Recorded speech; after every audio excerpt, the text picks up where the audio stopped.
Hello friends, welcome to knowledge world. Friends, पिछली classes में हम लोग जो चैप्टर पढ़े थे उसका नाम था ब्रिटिश विजय के समय भारत की स्थिति। यानी कि जब ब्रिटिशों ने जब अन्य यूरोपीय कंपनियों पर विजय किया और भारत में भी जगह जगह अपना व्यापार फैलाया, उस समय भारत की कंडीशन क्या थी, भारत की स्थिति क्या थी। और अब जो हमें आगे के जो चैप्टर पढ़ने हैं उसमें है फ्रेंड्स ब्रिटिश शक्ति का विस्तार एवं सुदृढ़ीकरण। मैं आपको एक बात बता दूं दोस्तों कि ये जो मैं चैप्टर लेके चल रही हूँ वो आपके स्पेक्ट्रम जो बुक है मॉडर्न हिस्ट्री ऑफ इंडिया की राजीव वाहिर की, उसके अकॉर्डिंग लेके चल रही हूँ। तो स्पेक्ट्रम में जो आगे का चैप्टर है वो है आपका ब्रिटिश विजय के समय ब्रिटिश शक्ति का विस्तार एवं सुदृढ़ीकरण। तो इसमें हम लोगों को पढ़ना है कि जो ब्रिटिश शक्ति थी उसका विस्तार कैसे हुआ और सुदृढ़ीकरण कैसे हुआ। क्योंकि पिछले जो हम लोगों ने जो भी चैप्टर देखे हैं उसमें देखा हम लोगों ने कि कैसे कैसे जो ब्रिटिशर्स थे उन्होंने अन्य यूरोपीय कंपनियों को हराया और जो अपनी राजनीतिक व्यापारिक जो सत्ता थी वो भारत में स्थापित कर ली थी। अब इनका विस्तार और आगे कैसे हुआ, इनका शासन कैसे चलने लगा और ये कैसे कैसे सुदृढ़ होते चले गए, इसके बारे में हम लोगों को जानना है। तो इस चैप्टर में हम लोग बंगाल के बारे में पढ़ेंगे फ्रेंड्स, क्योंकि ये जो बंगाल के साथ ब्रिटिशर्स जो थे उनका युद्ध हुआ है। फिर आंग्ल मराठा युद्ध पढ़ेंगे और आंग्ल मराठा के बारे में हम लोग मराठा जो साम्राज्य था उनका उदय कैसे हुआ था इसके बारे में हम लोग थोड़ा बहुत पीछे देख चुके हैं पिछले चैप्टर में। अब आगे जो है वो मराठा से फिर जाट या फिर जो पंजाब जो थे सिख थे उनसे कैसे कैसे अंग्रेजों का युद्ध होता है, ये इन ब्रिटिशर्स का युद्ध होता है और फिर कैसे जो है सभी को हराते हुए ये जो ब्रिटिश शक्ति हैं उनका विस्तार आगे बढ़ता चला जाता है, इस बारे में हम लोगों ने देखेंगे। तो इस सबसे पहले जो है वो हम लोग बंगाल के बारे में देखेंगे कि बंगाल का कंडीशन क्या था और ब्रिटिशर्स जो थे उन्होंने बंगाल पर कैसे विजय पाई थी और कैसे बंगाल पे अपना शासन स्थापित किया था। तो चलिए हम लोग देखते हैं। सबसे पहले हम लोग देखते हैं ब्रिटिश विजय से पूर्व का बंगाल। क्या देखते हैं फ्रेंड्स, ब्रिटिश विजय से पूर्व का बंगाल। सबसे पहले हम लोग थोड़ा जब ब्रिटिशों की विजय हुई थी बंगाल पे उससे पहले की कंडीशन के बारे में देखते हैं ताकि हमको आगे की जो बातें वो अच्छी तरह से समझ में आ सके। तो इसमें क्या है फ्रेंड्स कि मुगल शासन के अधीन बंगाल एक सूबा था तथा बंगाल के नवाब इस पर शासन करते थे। ठीक है, ये जो बंगाल था या फिर फ्रेंड्स जब अंग्रेज भारत में आए थे उस समय आपको कितनी बार बता चुकी हूँ कि उस समय भारत में मुगल वंश का शासन चल रहा था और धीरे धीरे मुगल शासन जो है वो मुगल वंश जो है वो औरंगजेब के समय से ही अपने पतन की ओर अग्रसर था और इसका फायदा जो ब्रिटिश शक्ति थी उन्हें भी मिला था और अन्य क्षेत्रीय राज्य, नवीन राज्य या फिर जो उत्तराधिकारी राज्य उनका उदय हुआ था। तो क्या था फ्रेंड्स कि मुगल शासन के अधीन बंगाल एक सूबा था तथा बंगाल के नवाब इस पर शासन करते थे। 18वीं सदी की जब बात करें फ्रेंड्स तो उसमें क्या था कि बंगाल से यूरोप को निरंतर कच्चे उत्पाद जैसे सोडा, चावल, नील, काली मिर्च, चीनी, रेशम, सूती कपड़े, कढ़ाई बुनाई के सामान आदि का निर्यात किया जाता था। यानी जो आप देख रहे हैं कि जो मैक्सिमम चीज़ें हैं जो यूरोप में जाती थी वो क्या था, वो बंगाल से ही यूरोप पहुंचाई जाती थी। और ये जो कच्चे माल है जो आप देख रहे हैं इन सब वस्तुओं का, इन सब का निर्यात मैक्सिमम बंगाल से ही होता था। बंगाल से 60% सामान का जो निर्यात है वो होता था ब्रिटेन के लिए। एक बहुत बड़ी मात्रा में 60% फ्रेंड्स, यानी कि 40% ही अन्य भागों से होता था, बाकी जो 60% है वो बंगाल से ही निर्यात होता था। ये जो ब्रिटिशर्स थे वो बंगाल से ही ले जाते थे अपना सामान, कहाँ, यूरोप में, और कच्चे माल ले जाते थे ताकि वहाँ पे जाकर वो अपने व्यापार को, यानी कि जो ब्रिटेन का जो व्यापार था उसको सुदृढ़ कर सके। स्वतंत्र बंगाल की स्थापना मुर्शिद कुली खां द्वारा की गई थी 1717 ईस्वी में।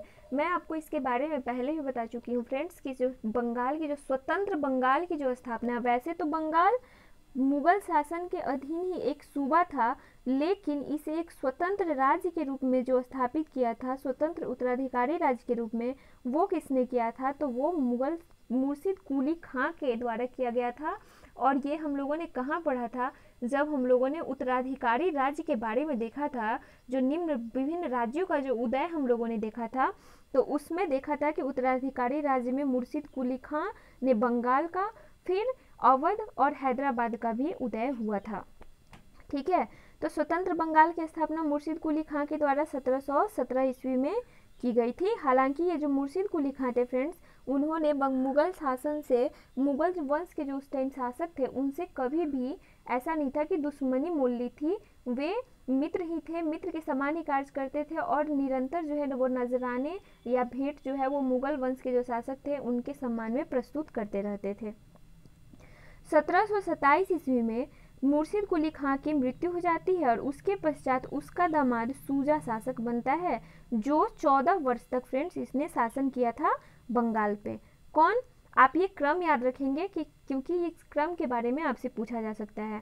स्वतंत्र बंगाल की स्थापना मुर्शिद कुली खां के द्वारा, उसके बाद शुजा के द्वारा, उसके बाद जो मुर्शिद कुली खां जो थे उनकी मृत्यु के बाद कौन शासक बना? शुजा। शुजा, आप ये नाम याद रखेंगे, 14 वर्ष तक इसने शासन किया है। और उसके बाद शुजा के बाद अली वर्दी खां फ्रेंड्स, अली वर्दी खां शासक बनते हैं और 1740 से 1756 ईस्वी तक इनका शासनकाल चलता है। यानी कि अली वर्दी खां 1740 में ये गद्दी पर बैठते हैं।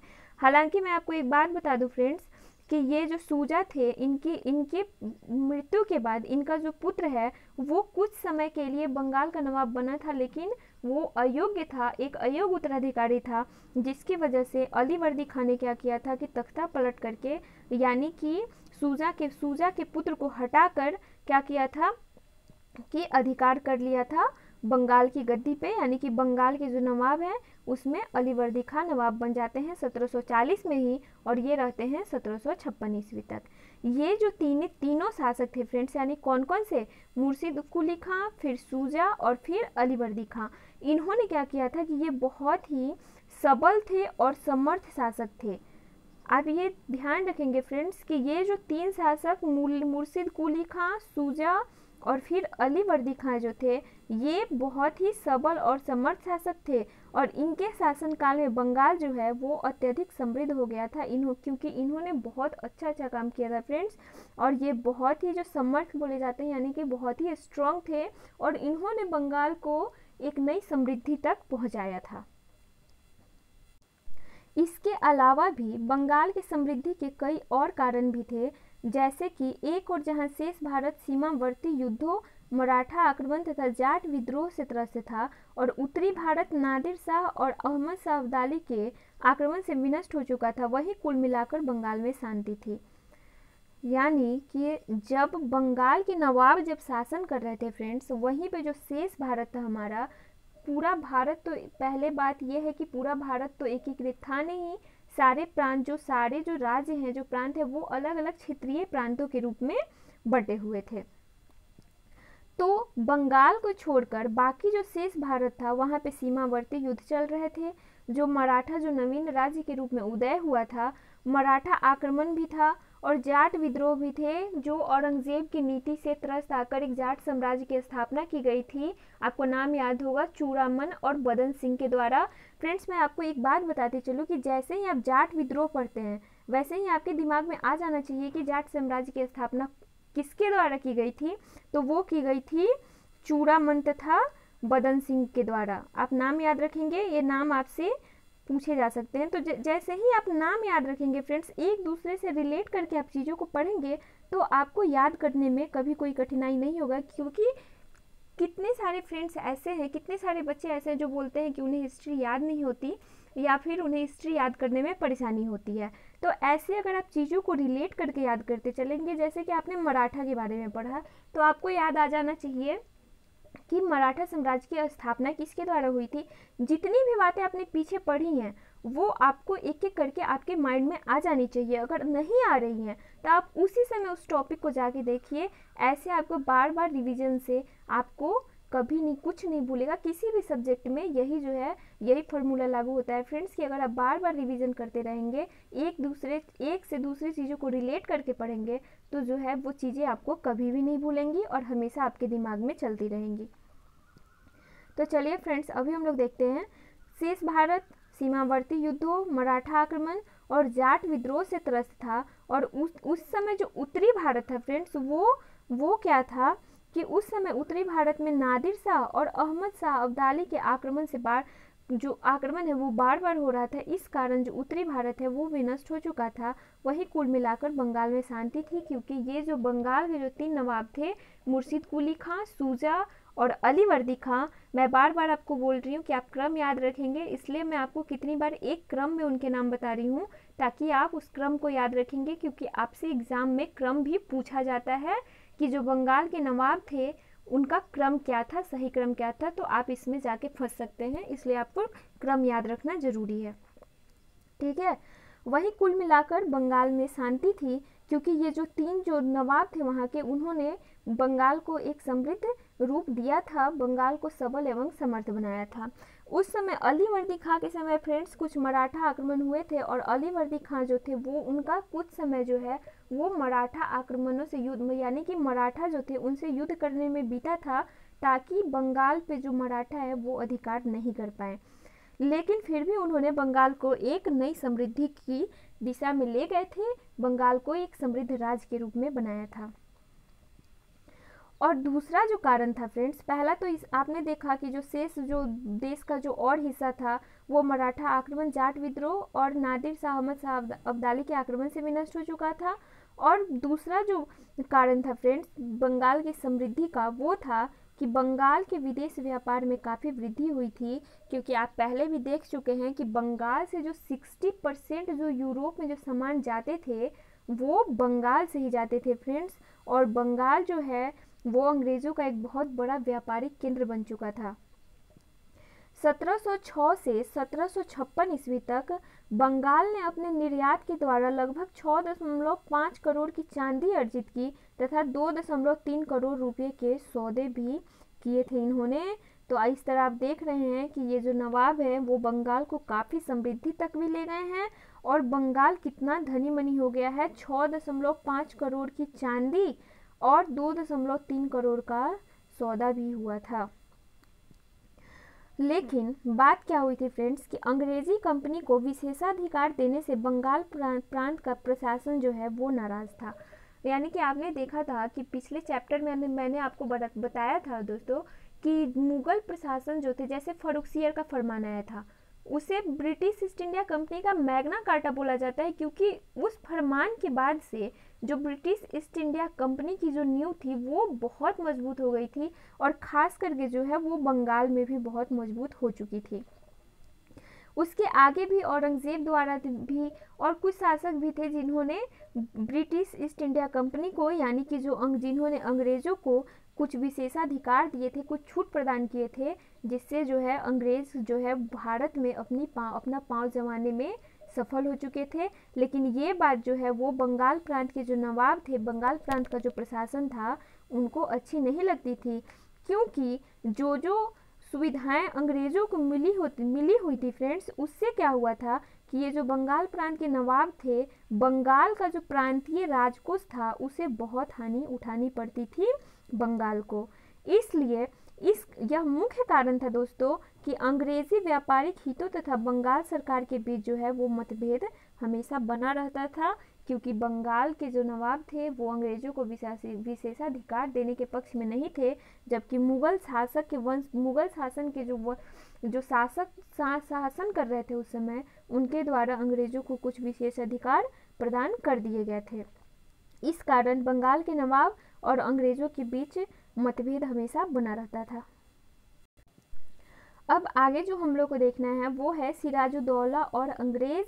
इसमें हम लोग बहुत अच्छे से पढ़ेंगे फ्रेंड्स, क्योंकि प्लासी का युद्ध हो या फिर अलीनगर की संधि या फिर जितने भी बक्सर का युद्ध हुआ था, वो सब हमें आगे जितने भी हम लोग चैप्टर पढ़ेंगे, जितने भी टॉपिक पढ़ेंगे फ्रेंड्स, वो आपके लिए बहुत ही इम्पोर्टेंट हैं, क्योंकि यही वो टॉपिक्स हैं जहाँ से क्वेश्चन अधिकतर पूछे जाते हैं। और जैसे जैसे मैं आपको पढ़ाऊंगी वैसे वैसे मैं आपको बताती भी चलूँगी कि कहाँ कहाँ के टॉपिक्स, कौन कौन से पॉइंट इम्पोर्टेंट हैं जो आप हमेशा याद रखेंगे, ताकि एग्ज़ाम में आपके एक भी क्वेश्चन नहीं छूटे। ठीक है, तो फ्रेंड्स देखिए कि सिराजुद्दौला और अंग्रेज़ के बारे में अब हम लोग पढ़ते हैं कि 1740 ईस्वी में क्या होता है फ्रेंड्स कि सरफराज खां को अपदस्थ कर अलीवर्दी खां बंगाल का नवाब बन जाता है। मैंने आपको बताया था ना कि शुजा जो है, शुजा की मृत्यु के बाद उसका पुत्र जो है वो थोड़े दिन के लिए नवाब बना था, लेकिन वो अयोग्य शासक था, अयोग्य उत्तराधिकारी था, इसलिए अलीवर्दी खां ने उसे तख्ता पलट करके यानी कि उसे हटाकर खुद बंगाल का नवाब बन गया था। तो वो जो अयोग्य पुत्र था शुजा का, वो कौन था? सरफराज खां। आप ये नाम याद रखेंगे, वैसे पूछा नहीं जाता है लेकिन आप अपनी जानकारी के लिए आप ध्यान रखेंगे। तो 1740 ईस्वी में अलीवर्दी खां बना बंगाल का नवाब, लेकिन इसका जो संपूर्ण शासन काल था वो मराठों से युद्ध में गुजर गया था।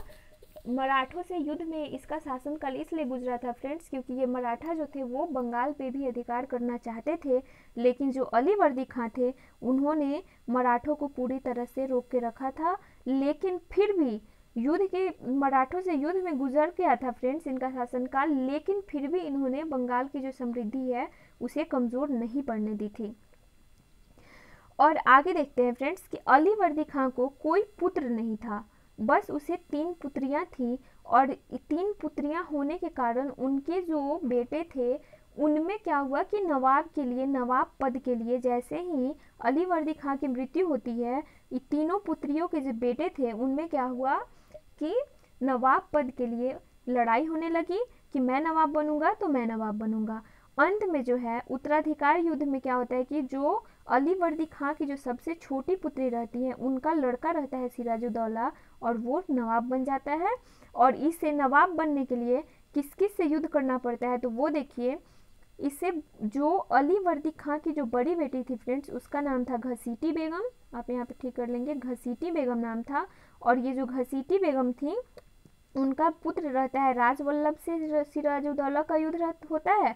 और अलीवर्दी खां की एक अन्य पुत्री के बेटे शौकत जंग से भी सिराजुद्दौला को युद्ध करना पड़ता है, लेकिन अंत में सबसे युद्ध करके जो है वो सिराजुद्दौला जो है वो बंगाल के नवाब के पद पर आसीन हो जाता है।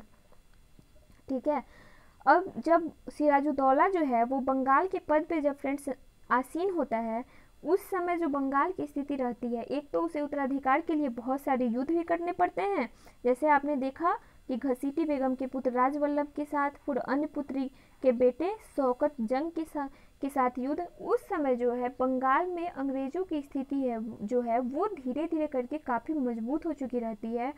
और सिराजुद्दौला जब नवाब बनता है तो उसे अपने लोगों से ही युद्ध नहीं करना पड़ता फ्रेंड्स, जबकि उन्हें अंग्रेजों को भी दबाने का एक मुख्य जिम्मा जो था वो सिराजुद्दौला पे था।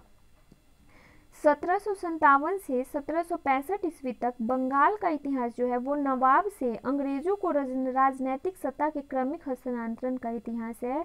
यानी कि जैसे ही सिराजुद्दौला बनता है नवाब, वैसे ही जो अंग्रेज थे वो भी मजबूत हो चुके थे, और यहाँ से जो है वो बंगाल के नवाब और अंग्रेजों का युद्ध शुरू होता है।